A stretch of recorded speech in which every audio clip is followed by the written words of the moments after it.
आप देख रहे हैं इंडिया टीवी। आपके साथ मैं हूं गौनिका अरोड़ा। शाम के 5 बजने वाले हैं। वक्त हो गया है मुकाबला का।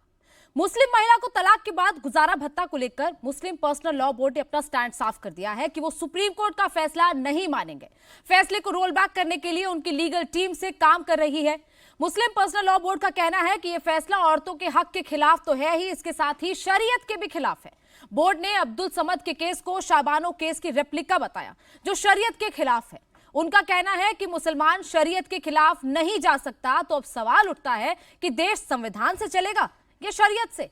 क्या मुस्लिम देश में शरिया कानून चाहते हैं? क्या सुप्रीम कोर्ट के फैसले पर मुसलमान शरीयत को याद क्यों कर रहे हैं? Muslim personal law board Uttarakhand में यूसीसी को भी चैलेंज करना चाहता है। इन सभी मुद्दों पर बात करेंगे खास मेहमानों के साथ, लेकिन पहले सुनिए मुस्लिम महिलाओं को गुजारा भत्ता देने के फैसले पर all India Muslim personal law board ने क्या कहा। रिसेंट सुप्रीम कोर्ट जजमेंट पर है, जो एक तरह से शाबानो का रिप्लिका है।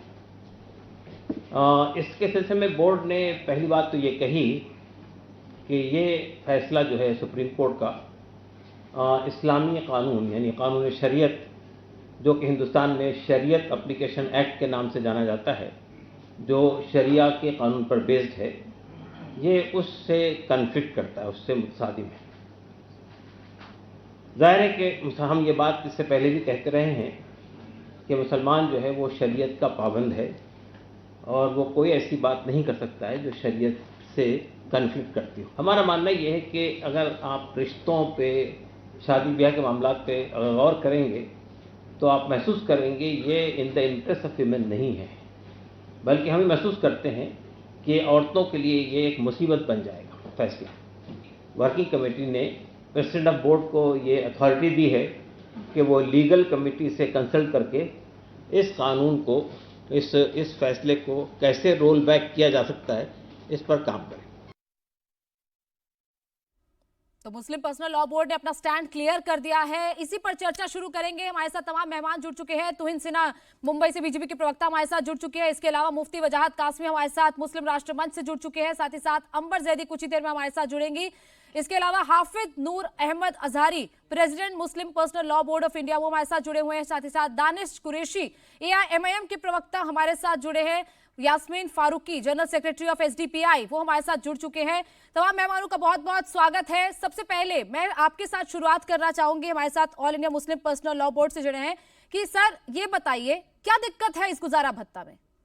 क्यों नहीं चाहते आप लोग कि गुजारा भत्ता महिलाओं को मिले? कैसे ये शरिया के खिलाफ हो जाता है? मुझसे पूछा है? मुझसे पूछा है? जी सर, आपसे पूछ रही हूँ। गुजारा भत्ता का तो कानून पहले से ही है। पहले से भी जिन्हें चाहिए होता है वो लोग कोर्ट जाते हैं। रोका किसने है? आजाद है देश, कोई भी कहीं भी जा सकता है। अब शरीयत का जो हुक्म है वो हम लोग गायब कर दें क्या? किताबों से हटा दें?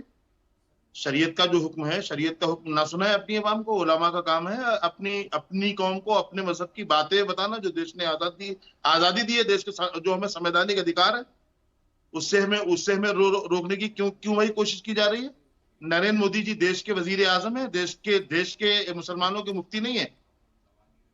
जो देश का सुप्रीम कोर्ट है, सुप्रीम कोर्ट अगर हमारे मजहब में मदाखलत करेगा तो मैं इतना कहूंगा कि सुप्रीम कोर्ट में साहिब इल्म, साहिब इस्तिताअत, साहिब तखस्सुस, साहिब इफ्ता लोग भी शामिल होने चाहिए, ताकि उनको जानकारी हो कि मुसलमानों का मजहब क्या कहता है। हमारे मजहब को नजरअंदाज करके फैसला क्यों होता है भाई? देखिए सर, महिलाओं को अगर गुजारा भत्ता मिलेगा, एक महिला जिसका पति उसको तलाक दे देता है, अगर उसको 10,000 रुपये महीना या जितना भी अमाउंट फिक्स होता है, तो अगर मिल जाता है तो प्रॉब्लम क्या है इसमें? हमने आपसे कहा ना, ये कानून पहले से है, पहले से ऐसा होता हुआ आया है। तो इस पर कोर्ट के फैसले के बाद क्यों हो हल्ला किया जा रहा है?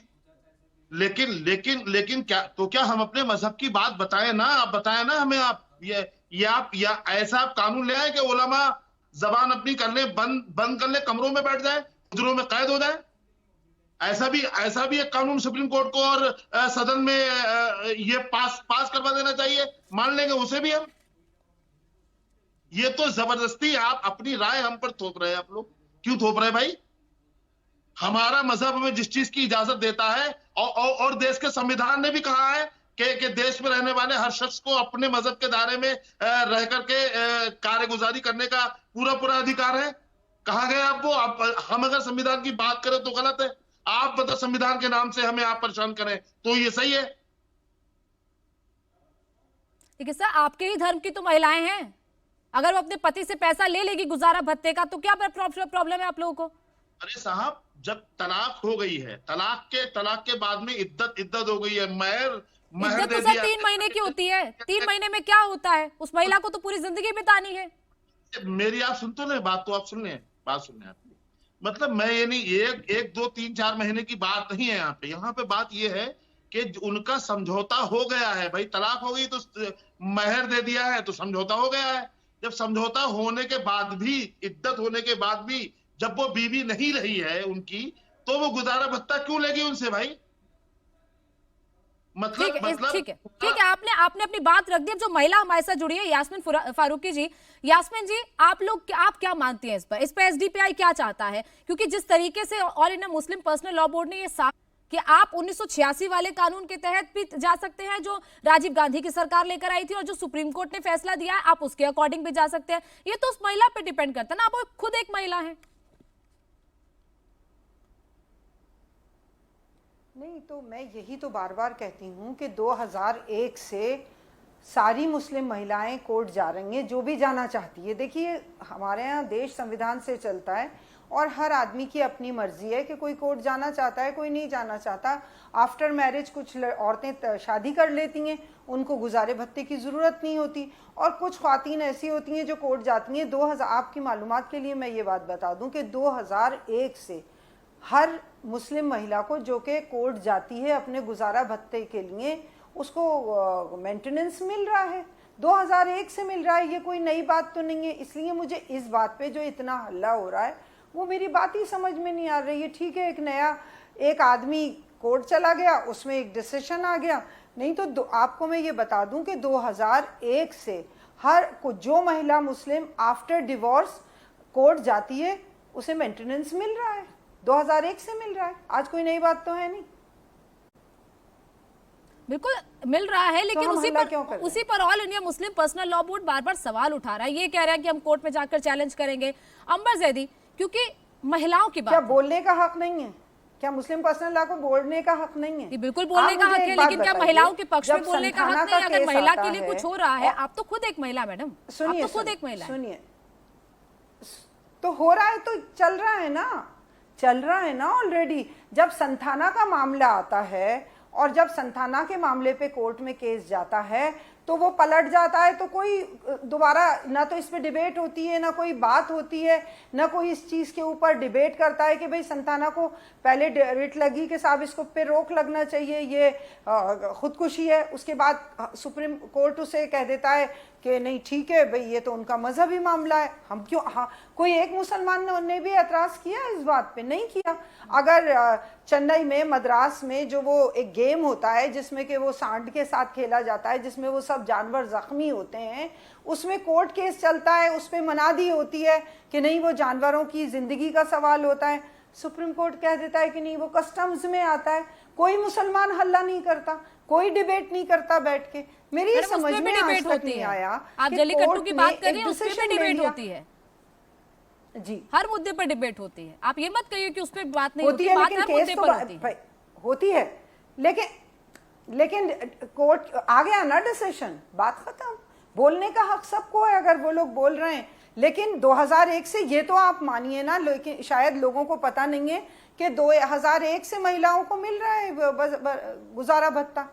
125 सीआरपी में ही 2001 से गुजारा भत्ता महिलाओं को मिल रहा है, और ना वो रुका है कभी। और ठीक है, आप कह रही हैं, लेकिन आप कह रही हैं कोर्ट कोई बोल रहा है और वो शरीय की बात कर रहा है, तो तो उसका हक है। एक मिनट मेरी बात सुनिए।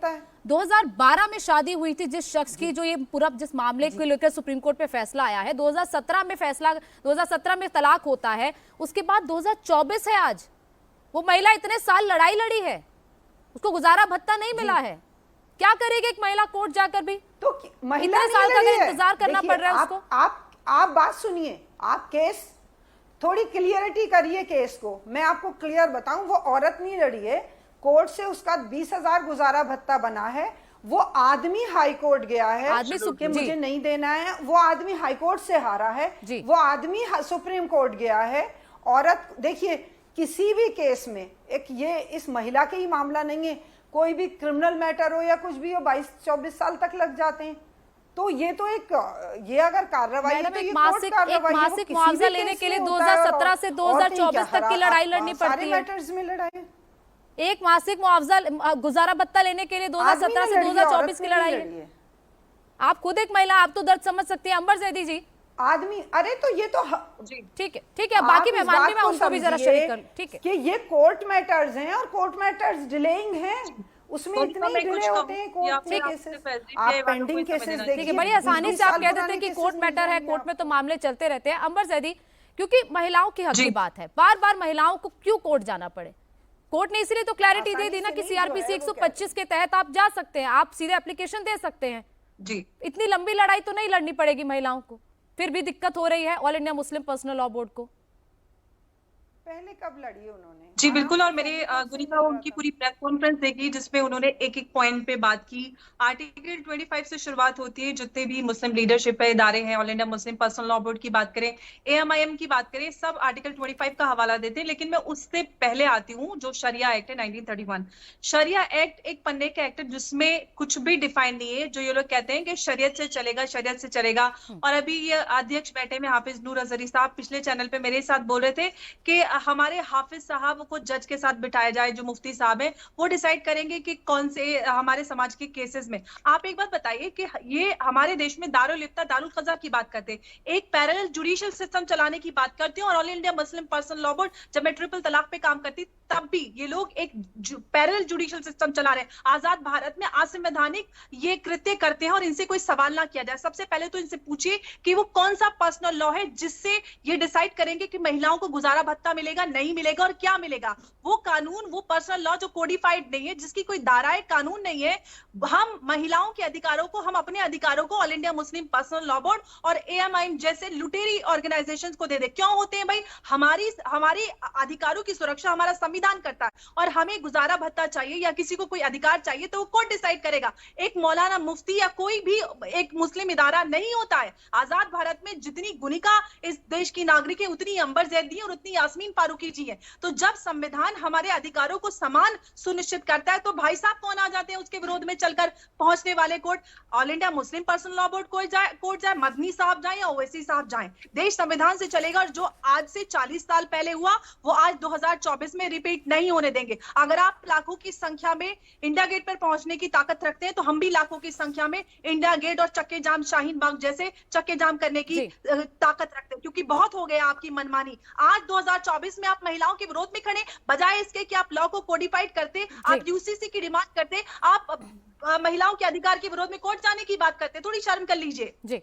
मुझे लगता है सारे अधिकार अंबर ठीक है। मैं हाफिज साहब मैं आपके पास आऊंगी, बाकी मेहमान भी उनसे भी एक एक रिएक्शन ले लूं। मुफ्ती वजाद कासमी भी हमारे साथ जुड़ चुके हैं, लेकिन तुहीन जी मैं आपके पास भी आना चाहूंगी। आप तमाम बातें सुन रहे हैं जो इस वक्त all India Muslim personal law board भी ये कह रहा है। वो कह रहे हैं हम कोर्ट में जाएंगे, हर फैसले के खिलाफ कोर्ट जाना है, और ऐसा फैसला जो महिलाओं के हक में है। ट्रिपल तलाक आप लोग ट्रिपल तलाक के खिलाफ कानून आया, लेकिन अब क्या हर चीज को लेकर कानून लाना पड़ेगा इस देश में? एक महिला गुजारा भत्ता लेना चाहती है, उसके लिए भी कोर्ट से अगर फैसला आ जाता है उस पर भी हल्ला हो रहा है। देखिए गोनिका जी, बुधवार को जो सुप्रीम कोर्ट का फैसला आया है वो एक बहुत ही मेरे ख्याल से दूरगामी स्पष्टीकरण के तौर पर देखना चाहिए। बहुत अति आवश्यक था वो, और इसका स्वागत होना चाहिए था। बहुत दुख की बात है कि अलग अलग बहाने कर जो लोग इसका विरोध कर रहे हैं, और आज जो प्रेस कॉन्फ्रेंस करके all India Muslim personal law board ने इसका विरोध किया है, ये लोग मुसलमान महिलाओं को उसी अंधकार में ढकेलना चाहते हैं जिसमें राजीव गांधी ने मुसलमान औरतों को जो है 1986 में जिस कुएं में ढकेला था। और आज सुप्रीम कोर्ट यदि एक स्पष्ट रूप से एक प्रावधान दे रही है, एक तरीका बता रही है उससे बाहर निकलने का, तो उसका विरोध करके ये लोग यही बता रहे हैं कि संविधान की तुलना इनके लिए शरिया जो है वो ज्यादा महत्वपूर्ण है। देखिए, इस सुप्रीम कोर्ट के निर्णय को एक उत्प्रेरक के तौर पर, एक कैटलिस्ट के तौर पर देखना चाहिए। आज जो है यूसीसी का बड़े पैमाने पर यूसीसी की ओर आगे बढ़ने का समय आ गया है। दो बड़ी गलतियां हुई थी जो यूसीसी के कॉज को, जो संविधान में यूसीसी जो मैंडेटेड है और जो भारतीय जनता पार्टी का आइडियोलॉजिकल कमिटमेंट भी है, 1955-56 में नेहरू ने जब हिंदू मैरिज एक्ट लाया था वो सब पर लागू होना चाहिए था, वो एक बहुत बड़ा झटका था। और राजीव गांधी ने शाह बानो केस वर्डिक्ट को जो रिवर्स करके मुस्लिम विमेन एक्ट के जरिए जो है मुसलमान महिलाओं के कॉज को ढकेला पीछे, वो एक दूसरा जो था चोट था यूसीसी को। लेकिन आज जो है मेरे ख्याल से ये लोग जो इसका विरोध कर रहे हैं आज यही जता रहे हैं कि मुस्लिम महिलाओं या इक्वालिटी की तरफ कोई भी पहल होगा तो वो उसका विरोध करेंगे। वो नहीं चाहते हैं कि ये देश संविधान से चले, और मेरे ख्याल से इस मानसिकता के खिलाफ हर व्यक्ति को लड़ना चाहिए। जहां तक राजनीतिक पार्टी का सवाल है, अच्छा होता कि कांग्रेस पार्टी और बाकी पार्टियां भी जो हैं इस पर अपना रुख स्पष्ट करती और इस प्रकार के बहस में आती, लेकिन कांग्रेस पार्टी जो है हर ऐसे महत्वपूर्ण मुद्दे पर भाग जाती है और आज भी वो आपके डिस्कशन में नहीं है। जी बिल्कुल, यही तो सवाल है ना कि जब संविधान आप चिल्लाते हैं, लेकिन जब ऐसी चीजें आती है, महिलाओं के हक की बात आती है, तब आप समानता नहीं देना चाहते हैं महिलाओं को। दानिश कुरैशी जी, हर चीज पर आप लोग संविधान चिल्लाते हैं, आपकी भी पार्टी चिल्लाती है संविधान खतरे में है, संविधान खतरे में है, लेकिन क्या अब संविधान खतरे में नहीं होता जब महिलाओं को उनकी समानता का अधिकार नहीं मिलता? उस पर आप लोग चुप हो जाते हैं। देखिए कोनिका जी, ये आप जो शब्द का इस्तेमाल कर रही हैं, संविधान चिल्लाते हैं, मुझे लगता है ये थोड़ा सा मुनासिब शब्द नहीं है। अब सबसे पहली बात मैं आपको बताऊं कि देखिए सबसे बड़ी बात यह है कि संवैधानिक मामला पहुंचा अदालत में, जेरे संविधान का मामला एक तरफ लड़का और एक तरफ लड़की, फिर पहुंचा जेरे संविधान। उस मामले में वो जो बहन थी उसके हक में फैसला आया, फिर संविधान, और उसके बाद आज all India Muslim personal law board ने जो बात कही वो भी संवैधानिक ही है। या तो आप ये कह दीजिए कि आप जो कह रहे हैं ये बिल्कुल गैर संवैधानिक है, बिल्कुल शरीयतन है, और ये जो फरमान आ गया इसके आगे कुछ नहीं हो सकता, संविधान में इसकी इजाजत नहीं है, और आप पर्सनल लॉ बोर्ड का जो पूरा मामला चला रहे हैं इसको आप कानूनी जायज नहीं, जामा नहीं पहना सकते। तो ये जो मापदंड भारतीय जनता पार्टी बनाने की कोशिश कर रही है, मुझे लगता है कि इस देश में संविधान की सबसे बड़ी धज्जियां उड़ाने का काम मैं आपको लाइन बता देती हूँ आज की प्रेस कॉन्फ्रेंस की। सुप्रीम कोर्ट का फैसला शरिया कानून से टकराता है। सुप्रीम कोर्ट तो संवैधानिक संस्था है ना, वो शरिया कानून से टकरा रहे, तो संविधान ऊपर है या शरिया कानून ऊपर है? लेकिन मैं वही आपको बता रहा हूं कि उसी संवैधान शरिया कानून क्या है, क्या कोडिफाइड है, उसमें लिखा क्या है? शरिया कानून करते थे, एक पन्ना जिसमें लिखा है कि मुसलमान ऐसे ही इंटरप्ट करेंगी तो नहीं होगा। अंबर एक बार जवाब ले लो मैम से, एक बार। शरिया कानून कहाँ है? शरिया कानून देखिए अब मैं आपको एक बात बताऊं कि आप जो बात कह रही हैं कि भाई जो मामला उन्होंने कहा है तो अदालत का फैसला आ गया है, उसके बाद अपील में भी तो जाया जा सकता है, अपीलेट अथॉरिटी के पास क्या नहीं जाया जा सकता? वही तो उन्होंने बात कही है। उन्होंने ये तो फरमान जारी नहीं कह दिया ना कि सुप्रीम कोर्ट ने आदेश कर दिया है और हम उसको मानेंगे नहीं, उसको कैसे रोल बैक किया जा सकता है? कानूनी दायरे में रहकर अगर वो बात कह रहे हैं तो उस पर किसी को आपत्ति नहीं होनी चाहिए। कोनिका जी ठीक है सर, आप कह रहे हैं कि जो भी आपका मानना है वो बाकी लोगों से मैं एक बार चर्चा कर लूं। मुफ्ती वजाहत कासमी जी, क्योंकि लगातार महिलाओं के लिए हमेशा महिलाओं को क्यों लड़ना क्यों पड़ रहा है? आप लोग शरिया की बात करते हैं, शरिया कानून की बात करते हैं, लेकिन शरिया में तो और भी बहुत सारी चीजें कही गई है। शरिया में तो ये भी कहा गया है कि अगर कोई चोरी करता है तो उसके हाथ काट दिए जाए, पत्थर मार मार कर किसी को ऐसी सजा दी जाती है, कोई हद सजा होती है तो पत्थर मार कर उसको मार दिया जाए। ये तो नहीं फॉलो किया जाता। अपने हिसाब से आप लोग मॉडिफाई कर लेते हैं उस हर चीज को।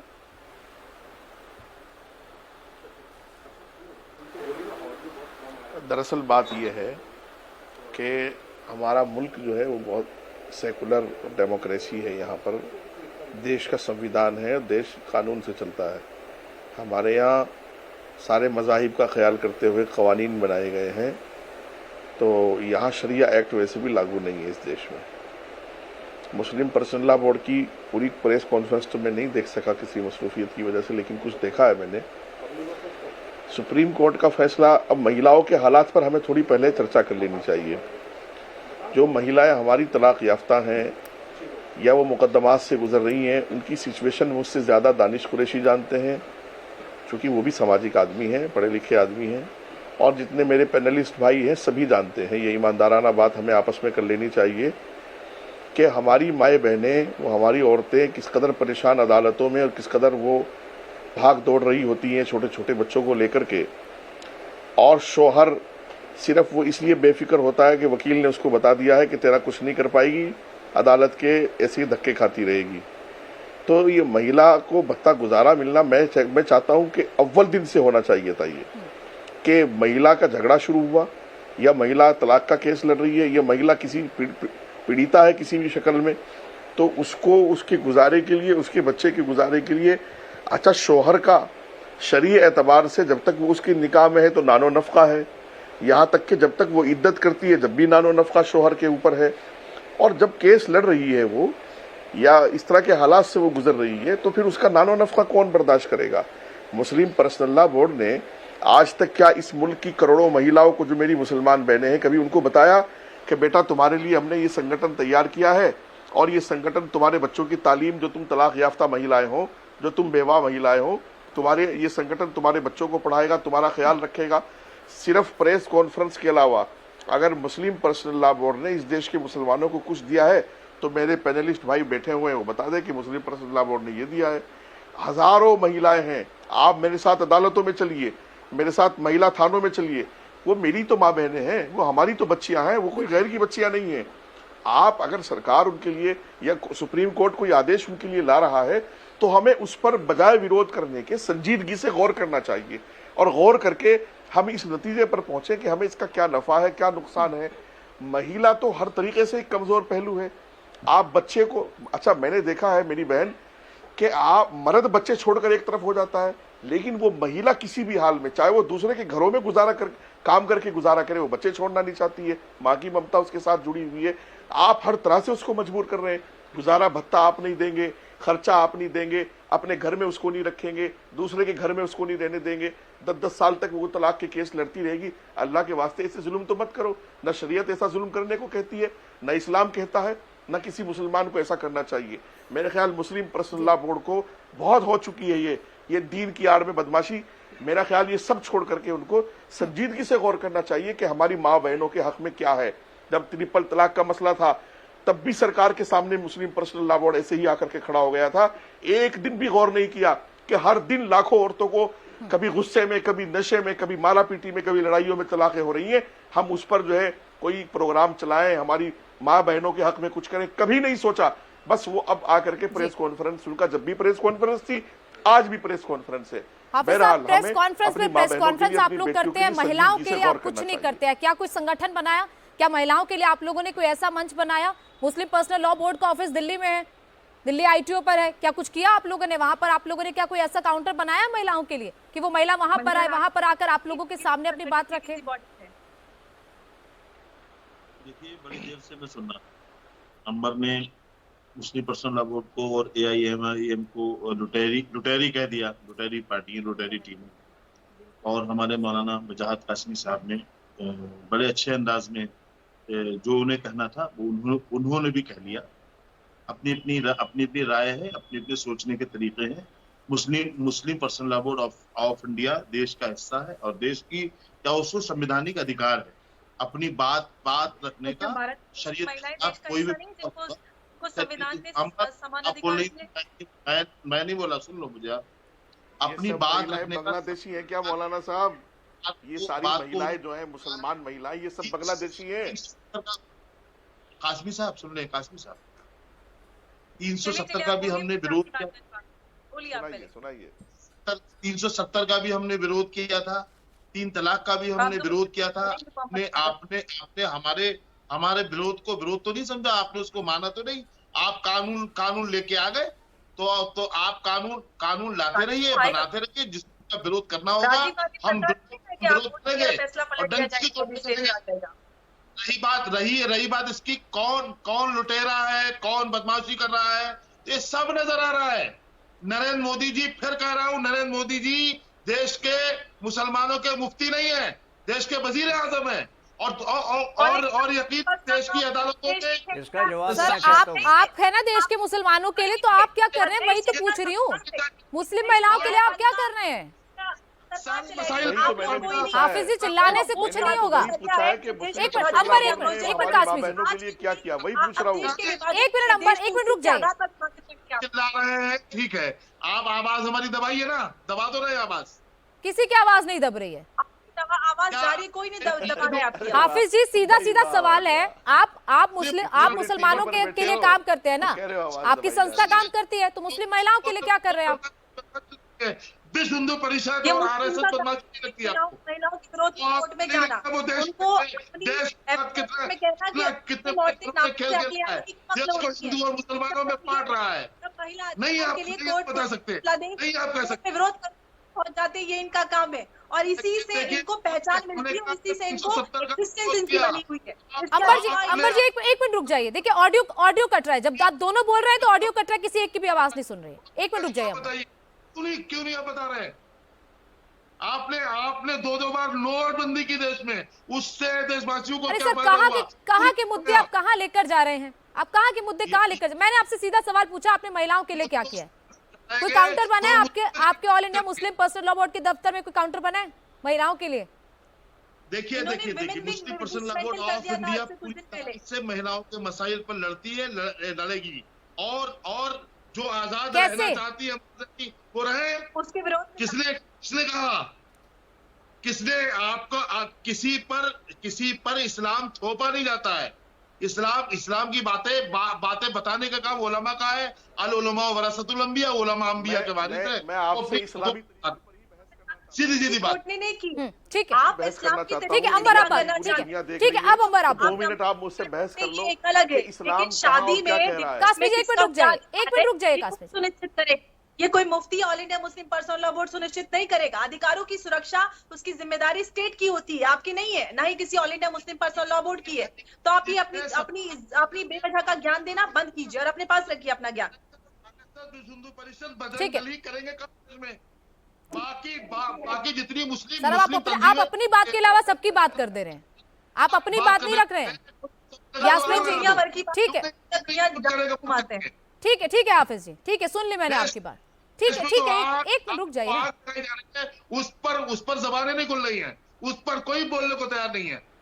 मुस्लिम पर्सनल लॉ बोर्ड बदमाशी कर रहा है, आरएसएस फूल बखेर रहा है देश में। क्या बात कर रहे हो? आज भी मैंने किसी महिला के विरोध में जाते हुए नहीं देखा, कोर्ट में याचिकाएं दायर करते हुए नहीं देखा। आपका तो वकील परमानेंट खड़ा होता है। ठीक है, मैंने आप दोनों की बात सुन ली। ठीक है, अभी रुक जाइए। ठीक है अंबर, एक मिनट रुक जाइए एक बार। हाफिज जी, सुन ली मैंने आपकी बात, मैं दोबारा आपके पास आऊंगी। अब बीच में बोलेंगे तो नहीं, कोई डिबेट नहीं हो पाएगी। हो जाएगा। हाफिज जी, आपका ऑडियो डाउन करना पड़ेगा, आप चुप हो जाइए सर।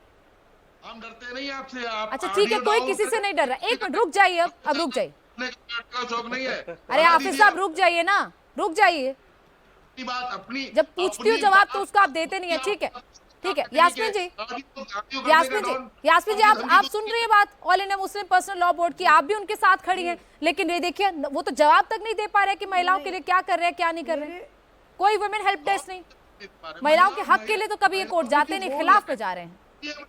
देखिए, अरे हाफिज साहब रुक जाइए ना, आपका ऑडियो डाउन करना पड़ेगा, रुक जाइए जरा। मुस्लिम पर्सनल लॉ बोर्ड जो Muslim personal law board of India बोल रहा है, एक्चुअली में इतनी देर से मुझे आवाज़ नहीं आ रही, वो क्या बोले हैं मुझे नहीं पता, क्योंकि मेरा जो ऑडियो था वो बिल्कुल गायब हो गया। यास्मीन जी, मैंने उनसे लेकिन सवाल देखिए, पूछा, मैं किसी के ऊपर ना तो जवाब दे हूँ, ना मैं किसी से सवाल कर सकती। मैं आपको बता देती हूँ, मैंने उनसे सवाल पूछा कि आपने महिलाओं के लिए क्या किया है, उस पर वो जवाब नहीं दे पा रहे हैं, मुद्दे को इधर उधर लेके जा रहे हैं। कोई विमेन हेल्प डेस्क नहीं, कभी आप महिलाओं के लिए नहीं गए, all India Muslim personal law court में नहीं गया, उसी पर तो आप तो इनके साथ खड़ी, आप तो इनके फेवर में बोल रही हैं।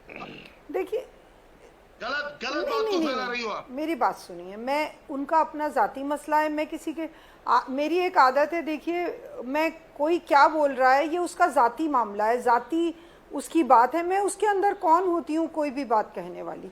मैं कॉमन मैटर अगर है तो मैं उसके लिए जो लॉजिक है, जो ऑन लॉ बात होती है, आपने देखा होगा मैं ना तो किसी पे छीटाकसी करती हूँ, वो क्या कर रहे हैं उसके जवाब दे वो हैं, वो क्या बोल रहे हैं। देखिए हिंदुस्तान में बोलने की आज़ादी है, जो दिल चाहता है जिसके बोल रहा है, उसको किसी को बोलने के लिए रोक टोक नहीं है।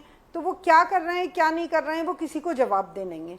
हम क्या कर रहे हैं, हम अपने आप को देख लें तो ज़्यादा बेहतर है। हम किसी पे एतराज़ करने के लिए खड़े यहाँ पे नहीं हैं, हम ये कहने के लिए आज जरूर खड़े हैं कि हम जिंदगी में अपनी किसके लिए क्या अच्छा कर रहे हैं। अगर हम अच्छा कर रहे हैं तो हम अपनी जातियत पे वो बता सकते हैं। वही मैं आपको अभी बता रही थी। आप खुद एक महिला, मैं वही तो पूछ रही हूँ कि महिलाओं के अच्छे के लिए क्या कर रहे हैं। बार सब लोग ये कहते हैं कि शरे पे चलेगा जी, ये तो वही जाने, वो ज्यादा बेहतर जवाब दे सकते हैं कि वो क्या कर रहे हैं। आपकी संस्था क्या करती है फिर महिलाओं के लिए? मैं उसके बारे में क्या बता सकती हूँ ना, मैं उन पे एतराज करने का हक रखती।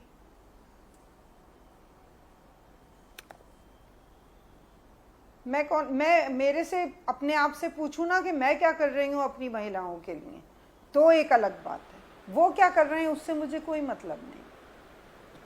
आप अपना ही बता दीजिए, क्या आप लोग इस फैसले के साथ हैं? मैं फैसले, आप कैसी बात कर रहे हो बेटे? मैं फैसले के साथ होने वाली होती कौन हूँ? जब 2001 से ऑलरेडी मिल रहा है तो इस नए फैसले की बात ही क्यों हो रही है? हर महिला, देखिए मेरी बात सुनिए, हर महिला, और ये बात गलत कह रहा है जो भी कह रहा है, आपने भी ये बात कही अभी, मैं आपको गलत नहीं कह रही हूँ क्योंकि आपको भी अपनी बात कहने का हक है कि 24 से, लेकिन मैं आपको बताऊँ, आप लॉ के अकॉर्डिंग जाएंगी तो साल के अंदर अंदर किसी भी महिला को मेंटेनेंस बच जाता है। ये तो एक वाहिद केस था जिसमें कि वो आदमी हाई कोर्ट चला गया और फिर सुप्रीम कोर्ट चला गया, नहीं तो 1 साल के अंदर अंदर महिला का बन जाता है हर्जा खर्चा और उसको मिलने लगता है, और अगर वो आदमी नहीं देता है तो उसे जेल भी होती है। मैंने बहुत सारे, देखिए बार बार दोहराना नहीं चाहूंगी, मैंने 10 साल काउंसलिंग की है। कितनी महिलाएं हैं वो तो बेचारी सामने भी नहीं आ पाती होंगी। ये तो चलिए केस सुप्रीम कोर्ट तक पहुंच गया, हर केस में तो 1 साल में नहीं हो पाता ना मामला सेटल। इसको आप मुस्लिम महिलाओं पे मत कहिए बेटे, इसको आप मुस्लिम महिला पे मत जाइए। महिलाएं बेचारियां हर वर्ग की कमजोर भी हैं, जाति भी हैं और नहीं भी जाती हैं। वो बात तो मुस्लिम महिलाओं की हो रही है ना, ठीक है, महिला है मेरे लिए, ठीक है, उसमें मुस्लिम हिंदू का कोई लेना देना नहीं है। लेकिन अभी तो कोर्ट ने जो फैसला मुस्लिम महिलाओं के लिए दिया ना, कोर्ट ने भी ये कहा कि धर्म नहीं आड़े आता है, तो फिर उसी पर तो all India Muslim personal law board सवाल उठा रहा है। वो तो मुस्लिम महिलाओं के लिए बोल रहे हैं ना। तो 2001 से मिल रहा है ना मेरा बेटा 2001 से मिल रहा है। तो क्यों all India Muslim personal law board जा रहा है हाफिज साहब? ये 2001 से मिल रहा है तो आपको अब क्या आपत्ति हो रही है? तो उसकी मर्जी है वो, तो उस पे ठीक है, मैं उसी का जवाब फिर से उनसे ले लेती हूँ। ठीक, प्रॉब्लम है उसमें? ठीक है। हमने आपसे पहले ही कहा था कि ये कानून पहले से है और पहले से ही महिलाएं गुजारे भत्ते की अपीलें करती आई हैं, लेकिन शरीयत का जो मसला है वो ये है, जब इद्दत होने के बाद और जब महर मिलने के बाद, समझौता होने के बाद, जब सब कुछ समझौता फाइनल हो गया, तब जाकर के गुजारा भत्ते या भरण पोषण की अपील करना कहां तक सही है? ये तो फिर मर्द को दबाना है, मर्द के साथ ज्यादती करना है। जब वहां फैसला वो जा रही है अलग बात है, उन्हें बहुत सारी महिलाओं को मिल रहा है, वो भी अलग बात है, लेकिन सच यही है कि ये जुल्म है। मतलब आप कह रहे हैं मर्द को दबाया जा रहा है? आप कह रहे हैं मर्द को दबाया जा रहा है? बिल्कुल दबाया जा रहा है। अरे सर, अपने दिल पे हाथ रख के एक बार सोचिए, क्या बात कर रहे हैं आप? दिल पर हाथ रखिए आप, हम नहीं, हमारा कोर्ट ने क्या कहा है? कोर्ट ने क्या कहा है? एक महिला जो हाउसवाइफ है, जिसकी कोई आय नहीं है, वो क्या करेगी, कहाँ जाएगी? मजहब क्या कहता है? हमारा मजहब कहता है कि अल्लाह। आप कोर्ट की बात मानेंगे, मजहब की बात मानेंगे? सिर्फ कोर्ट की बात नहीं सुनेंगे? आप हमारी बात नहीं सुनेंगी? क्यों बुलाया मैं आपने यहाँ में? सवाल ही तो पूछ रही हूँ आपसे। तो आप जवाब सुने, आप सुनेंगे नहीं और आप सवाल ही करती रहेंगी तो कैसे काम चलेगा? चलिए बोलिए, आप वैलिड आंसर दीजिएगा। नहीं, जरा भी सीरियसनेस दिखाई पड़ रही है। जायज कामों में जो सबसे ज्यादा नापसंदीदा कोई काम है वो तलाक है। तलाक का ये नहीं कि तलाक बहुत सारी मजबूरियां होती हैं, बहुत सारे मामला होते हैं, हिंदू धर्म में भी होती तलाक, हमारे यहाँ भी होती है। हमारा कहना ये है कि हमारे यहाँ महर का तरीका है देने का। हमारे यहाँ महर होता है, महर तलाक दे दी, महर दे दिया, इद्दत हो गई, उसके बाद में उस औरत का उस मर्द से कोई कांटेक्ट नहीं होगा। हाफिज साहब, कितना होता है? आज 2024 के डेट में 1400 साल पुराना महर तय करते हैं आप। इतनी हक परस्ती और इंसाफ की बात करते हैं आप तो शरीयत करें, जो महर की रकम शरीयत के हिसाब से क्यों नहीं आप तय करवाते? क्यों महिलाओं को नहीं बताते? आप क्यों अवेयरनेस नहीं चलाते कि महिलाओं जो हक महर है वो शौहर की हैसियत के हिसाब से तय होना चाहिए और शादी के पहले वो उसको अदायगी होती है। मैं जवाब ले लूं, ठीक है ठीक है ठीक है। हाफिज जी बता दीजिए कितना मेहर होता है? बहुत अच्छी बात है अंबर, आपकी मैं दिया जाता है। अंबर एक मिनट नहीं बात पहुंच कर कूद के पहुंच जाएंगे आगे। ठीक है अंबर, मैं आपकी महर की बात से सहमत हूं कि मर्द की है उसकी हैसियत के हिसाब से ये तय होना चाहिए। और जैसे ऐसा नहीं है कि अभी हमने तय कर लिया है कि उसको 50,000 देना। सुन तो लो आप, तलाक के कानून को आए भी 5 साल हो गए, तब से आप चलाते थे। रुक जाए अंबर, एक मिनट रुक जाए, एक पूरा जवाब ले लो, उसके बाद आपके पास आ रहे। आप और हम जब बोलेंगे तो कोई सुन ही नहीं पाएगा, फायदा क्या है?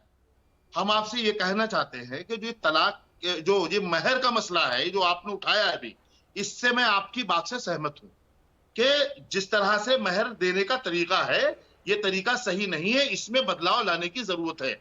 इसमें उलमा को सेमिनार करना चाहिए और इसमें जो मर्द की जो हैसियत है उस हैसियत जो मौके पर हैसियत हो, ये नहीं कि आज हैसियत आज वो गरीब है, कल वो अमीर हुआ और उसने तलाक दे दी फिर भी वही महर दिया जा रहा है उसको, तो ये गलत है, ये जुल्म है, ऐसा नहीं होना चाहिए। और इस उलमा को, इस पर मुस्लिम पर्सनल लॉ बोर्ड को, इस पर जो इस्लामी तहरीकें तंजीमें हैं, जो खानकाहें हैं, जो दारुल इफ्ता है, उनके मुफ्तियान किराम को गौर करना चाहिए। क्या इस बात से आपकी? ठीक है तुहीन जी, क्योंकि लगातार विपक्षी पार्टियां इस पर चुप है, ना समाजवादी पार्टी की तरफ से कुछ रिएक्शन आया, ना आरजेडी ने, ना किसी ने स्वागत किया इस पूरे फैसले का। तो ये सिर्फ चर्चा के लिए ही बात करते हैं कि हाँ चर्चा कीजिए, लेकिन ऐसे फैसलों पे ये चुप हो जाते हैं।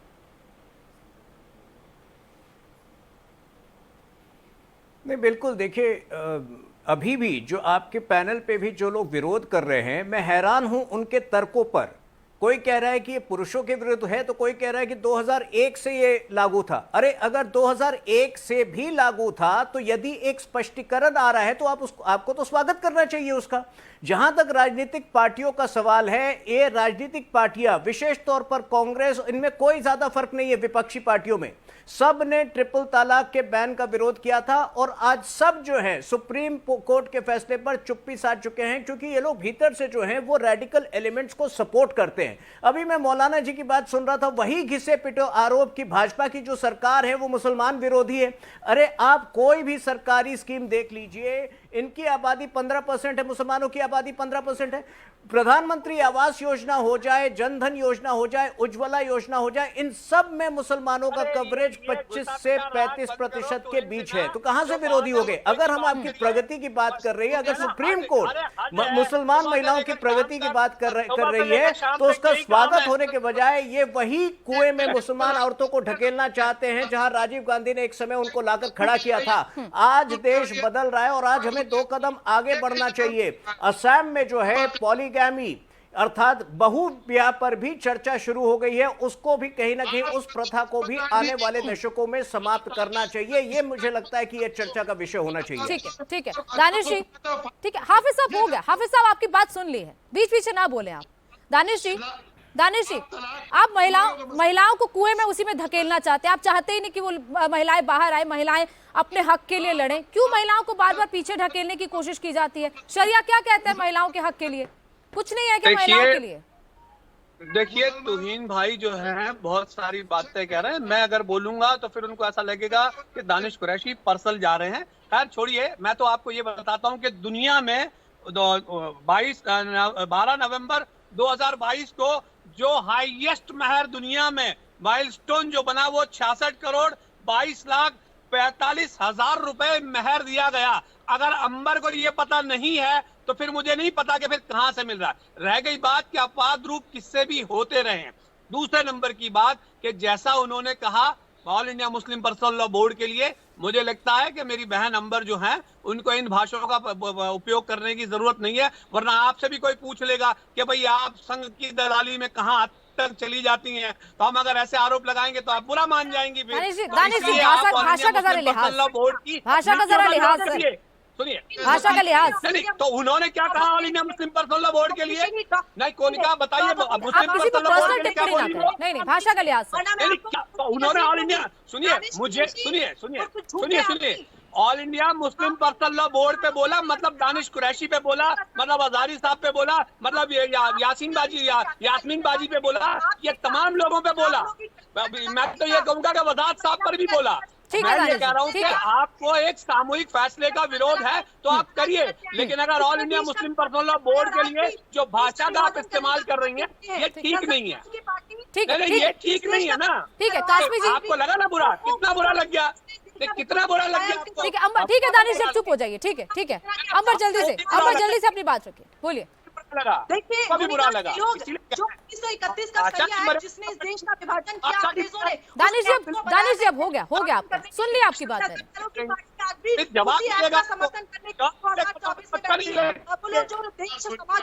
दानिश जी रुक जाइए। दलाल होते हैं, उनको सब दलाल नजर आते हैं जो देश और समाज की बात करते हैं।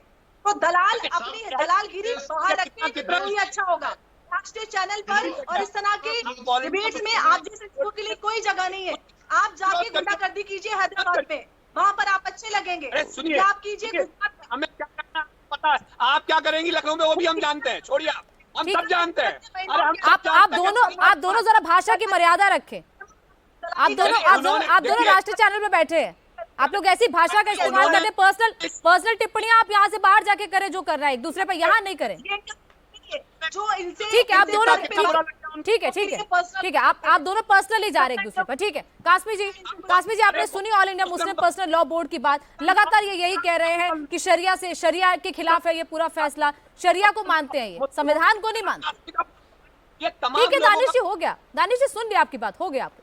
देखिए मैं एक दो चीजें अर्ज कर रहा हूँ। अभी बीच में मेरे पैनलिस्ट भाई कह रहे थे कि ये मर्द के साथ जुल्म है, कि मर्द को लंबा भत्ता देना पड़ेगा और फैसला होगा। देखिए आम तौर से जब तलाक हो जाती है या फैसला हो जाता है या औरत का महर अदा कर दिया जाता है, तो फिर ये गुजारा भत्ता और ये कोर्ट कचहरी के चक्कर वो नहीं लगाती है। और ये सब चीजें जब होती हैं, जब उसके बच्चों का हक नहीं मिलता, उसको महर नहीं दिया जाता, उसको प्रॉपर तलाक नहीं दी जाती, उससे फैसला नहीं किया जाता, तब वो जाकर के। अच्छा, मैं मुस्लिम पर्सनल लॉ बोर्ड से इंडिया टीवी के माध्यम से एक सवाल ये करना चाहता हूं कि शरीयत के कौन से रूल से ये फैसला टकरा रहा है?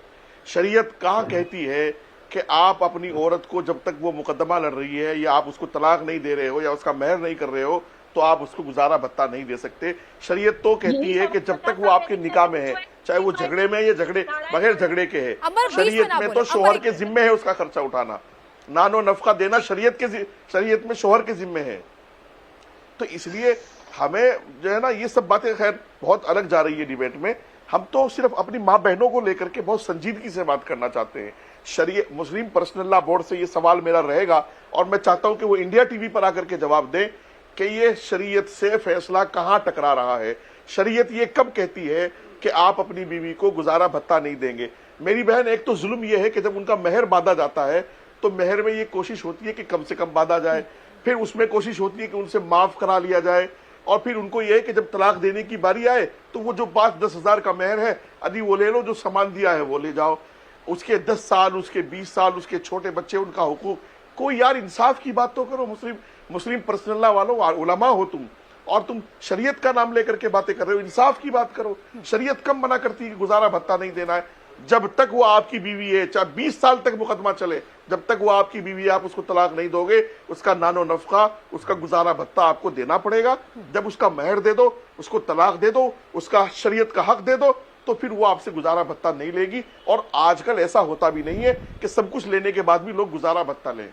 गुजारा भत्ता तो मजबूर होकर के डालती है, जब आप उसको पूछते नहीं हो, आप उसको खर्चा नहीं देते, उसके बच्चों को नहीं पूछते। ठीक है, हाफिज जी हैं all India Muslim personal law board से, बताइए सर, जवाब दीजिए। और एक मेरे सवाल का भी जवाब, पहले मेरा सवाल सुन लीजिए, पहले हाफिज जी मेरा सवाल सुनिए। शरिया, आप कह रहे हैं कि ये शरिया से टकराता है, लेकिन शरिया में तो बहुत बातें कही गई हैं, चोरी कर दे तो हाथ काट दे, पत्थर मारने की सजा है, ये सब तो नहीं होता, ये तो नहीं मानते आप, सिलेक्टिव चीजें मान लेते हैं। खुद कहा, खुद ही जवाब दे दिया उसने। उन्होंने खुद कह दिया कि तलाक देने के बाद तलाक देने के बाद अगर उसका जो भी उसका समझौता हुआ और उसको जो भी लेना देना था कर दिया, फिर कोई मसला नहीं है। तो यही तो हम कह रहे थे देर से के तलाक होने के बाद में महर दे दिया, इद्दत के बाद में उसके शौहर पे कौन सा हक रहा? जब उसको सारे समझौते हो गए, उसके अगर बच्चे हैं तो उसकी प्रॉपर्टी भी नहीं है जो आप उसका हक अदा कर दो, वो आपसे गुजारा भत्ता मांगेगी। ऐसी कोई औरत नहीं है। देखिए यही कोई औरत नहीं है जो आप उसका हक अदा कर दोगे वो आपसे गुजारा भत्ता मांगेगी। गुजारा भत्ता क्यों मांगा जा रहा भाई? अरे 10-10 साल 20-20 साल मुकदमे चलते हैं, उनको लटका के रखते हो बेचारियों को, ना दूसरी जगह शादी करने देते हो और खुद दूसरी शादी कर लेते हो, खुद दूसरा निकाह कर लेते हो शरीयत का हवाला दे करके। बहुत सारे मसाइल हैं ऐसे, शादीशुदा होने के खुद बाद दूसरा निकाह कर लोगे, वो 10 साल तक कोर्ट में लड़ती रहेगी, 20 साल तक बच्चे लेकर के कोर्ट में लड़ती रहेगी।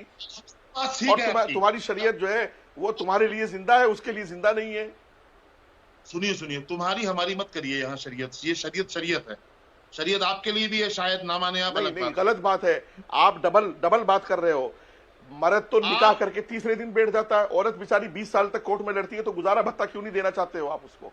आप मुस्लिम पर्सनल लॉ वालों ने इन औरतों के लिए, हमारी माँ बहनों के लिए सोचा क्या है वो इंडिया टीवी पर बताओ आप, ताकि मेरी माँ बहनें देख सकें आपको। बताइए सर, मर्द के हक जैसे औरत को हक क्यों नहीं मिलते? जबरन मुसलमान औरतों को मुसलमान मर्दों के खिलाफ खड़ा कर देना, ये क्या है बताएं हमें आप। देश की सरकार है, देश के कोई जबरन खड़ा नहीं कर रहा है। अपने जुल्म किसने पर खड़ा गौर किया है? करो, अपने जुल्म पर गौर करो। कोई जबरन खड़ा नहीं कर रहा है। तेलंगाना का शख्स अपनी मर्जी से कोर्ट गया था। कोई महिला यूं ही कोर्ट नहीं जाती है, हर कोई कोर्ट जाने से घबराता है, बहुत मजबूरी में महिलाएं मुफ्ती नहीं है, वो इस्लाम के जानकार नहीं है, और वो हमारी शरीयत मदाखलत करेंगे, हम नहीं बर्दाश्त करेंगे। साफ सुन लें आप। हाफिज जी सीधा जवाब दीजिए, जो मैं सवाल पूछ रहा हूँ उसका जवाब नहीं दे रहे हैं। हाफिज साहब मुस्लिम पर्सनल लॉ भी मुसलमानों की ठेकेदार नहीं है। ठीक है कासमी जी, एक मिनट रुक जाइए, एक मिनट जवाब ले। हाफिज जी सुन लीजिए सवाल। कर ले चोरी के उसमें संसार कर दें तो आप ये कानून ले आइए ना, फिर आप हम हाफिज जी पहले सवाल सुनिए। आप सवाल का जवाब नहीं दे रहे हैं, आप इधर उधर की बातें कर रहे हैं। अब बताइए, शरिया आप लोग सिलेक्टिव क्यों हो जाते हैं शरिया लागू करने में, शरिया मानने में? मैं नहीं हूँ, आप इसको गलत ढंग से ले रही है तो आप लेती रहिए। आप अपना एजेंडा करना चाहती है। मैं सर कोई एजेंडा नहीं चला रही हूँ, मैं आपसे सीधा सवाल पूछ रही हूँ। गुजारा भत्ता देने पे शरिया आ जाता है, बाकी चीजों में शरिया नहीं आता। शरिया हमारी रूह में है और रहेगा। संविधान तो नहीं मानेंगे आप? लेके तो आइए जरा टीवी पे इस चीज को दिखा दीजिए। ठीक है, आप उससे आगे कुछ देखना ही नहीं चाहते। देश प्रगतिशील हो रहा है, आप उससे आगे कुछ देखना ही नहीं चाहते। ठीक है दानिश जी, ठीक है दानिश जी बोलिए। अमर मैं आपके पास आ रही हूँ, एक बार दानिश जी से रिएक्शन है, बोलिए। देखिए मुफ्ती वजाहत कासमी साहब ने बहुत सारी बातें कही, अच्छी बातें कही। देखिए महिलाओं के सशक्तिकरण की बात या उनको मजबूत करने की बात बिल्कुल मैं समझता हूँ कि all India Muslim personal law board भी करेगा और करता ही है, और हम भी करेंगे। देखिए सवाल यहाँ ये आके खड़ा है कि जो मामला पूरा कोर्ट में ले जाने की बात या रोल बैक करने की जो बात कही, उस चीज को आप समझिए कि भाई जो ज्यादा देना चाहता है, कोई भी मान लीजिए कि भाई अपने बच्चे से अलग हो गया, अपनी बीवी से जो अलग हो रहा है, वो कुछ देना चाहता है, ज्यादा दे रहा है या ज्यादा देना चाहता है, तो उस पर तो किसी पे कोई पाबंदी लग नहीं सकती। जिसको भी अगर जो चाहता है कि मैं कुछ ज्यादा दे दूं तो उससे कोई परेशान नहीं है। जो बाउंड्रीज बनाने की जो बात है वो ये कि मिनिमम जो चीजें हैं, तो मिनिमम ये चीज है कि भाई मिनिमम के मामले में ये कहा गया कि शरीयतन जो चीजें हैं उसकी बात की जाए। और आप जो बात कह रही हैं कि जो क्रिमिनल लॉज की बात कर रहे हैं कि भाई इनके हाथ काट दिए जाएं या जो दूसरे शरिया कानून है वो कवानीन नाफिज कर दिए जाए, तो हम यहाँ सिविल मैटर्स की बात कर रहे हैं। हमारे जो सिविल जो हमारे मैटर्स को आप शरिया से तो जोड़ ही रहे ना, आप सिविल मैटर्स तो शरिया से जोड़ ही रहे। सिविल मैटर्स को आप कोर्ट तक रहने दें, आप क्यों उनको शरिया से जोड़ रहे हैं? तो हम उसमें हमारा तरीका है शादी का, ब्याह का, बच्चे का, वो जो तरीका है तो उसी को फॉलो करेंगे ना। हम एथिस्ट तो है नहीं, ठीक है, मैं एथिस्ट तो हूँ नहीं, मैं अल्टीमेटली मुसलमान हूँ। ठीक है, मेरे पास वक्त इतना ही था। ठीक है, आज के डिबेट के लिए मेरे पास वक्त इतना ही था। आप सबका बहुत बहुत शुक्रिया। यास्मीन जी, तुहीन जी, मुफ्ती जी, हाफिज साहब, इसके अलावा अंबर जैदी, साथ ही साथ दानिश कुरैशी, आप सबका बहुत बहुत शुक्रिया इस चर्चा में जुड़ने के लिए।